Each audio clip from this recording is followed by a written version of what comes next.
Welcome to this explainer. Today, we're unpacking a pretty massive philosophical puzzle. What does it actually mean to be modern? We're going to dive deep into academic research on Donghak thought to uncover how the East and the West fundamentally clashed on human evolution, and how a really radical Korean philosophy stepped in to build a bridge between them. So let's just jump right into the core of our identity. Seriously, what does it really mean to be a modern human? Are we defined by this relentless upward drive for technological progress and, getting ahead? Or is it about a deep, intrinsic connection to the world around us? It's a huge question, because the way we answer it literally shapes our entire society. To figure this out, here's our roadmap for this explainer. First, we'll look at Western, growth-oriented humanity. Second, Eastern, transformative contact humanity. Third, the clash of those two views. Fourth, Donghak's eternal, unforgetting view. And finally, what this actually implies for modern society today. All right, let's get into Section 1, Western growth-oriented humanity, and that intense drive for self-realization. So the Western tradition basically defines us as beings on a quest for self-realization and evolutionary development. The research traces this right back to the myth of Prometheus, the guy who stole fire from the gods. That fire, it represents technology and a fierce affirmation of human desire. It's a trajectory that goes from Christian original sin all the way through to modern existentialism. Ultimately, it's a worldview built entirely on individuality, autonomy, and conquering our environment to forge the modern world. You've probably seen Maslow's hierarchy of needs, right? Well, it perfectly encapsulates this Western trajectory.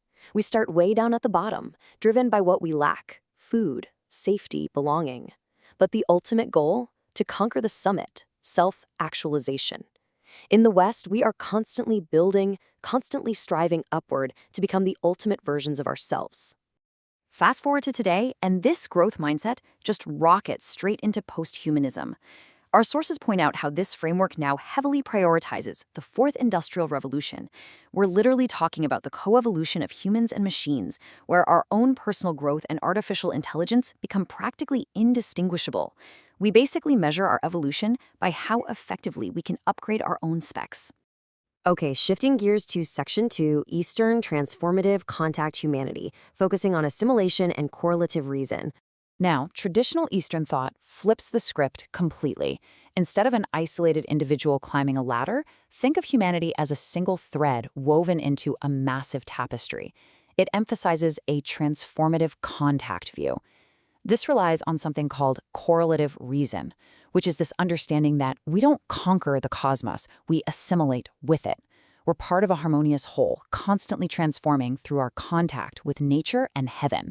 Which brings us to Section 3, the clash of views and the massive friction that created in the modern era. So what happens when these two massive paradigms collide head-on in the modern world? Profound friction. On one side, you've got the Western developmental drive, pushing relentlessly forward with tech and ambition. On the other, the Eastern imperative for cosmic harmony and assimilation. When the rapid wave of Western modernity swept eastward, it created intense polarization. At the time, these two paradigms seemed totally incompatible. No way they could mix. Enter Section 4, Donghak's eternal unforgetting view. This is the synthesis of human identity. This is where the research gets incredibly fascinating. Donghak philosophy steps in with this concept of autogenous modernity. And autogenous basically means self-generated. Donghak didn't just reject the West, and it definitely didn't just copy it.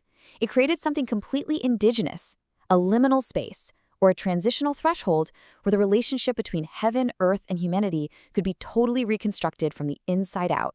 And the beating heart of this autogenous modernity is Yongse-bulmang, which translates to the eternal unforgetting view of humanity.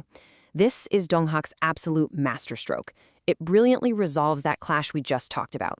It takes the Western drive for growth and evolution, but it marries it with the Eastern imperative for deep assimilation. So it envisions a humanity that is constantly evolving and growing, yet eternally unforgetting its sacred cosmic roots. Looking at this visual representation from the source, you can see how in this new framework, strict boundaries just dissolve. The secular and the sacred aren't separate anymore. There's a profound wholeness between the heavenly and earthly realms.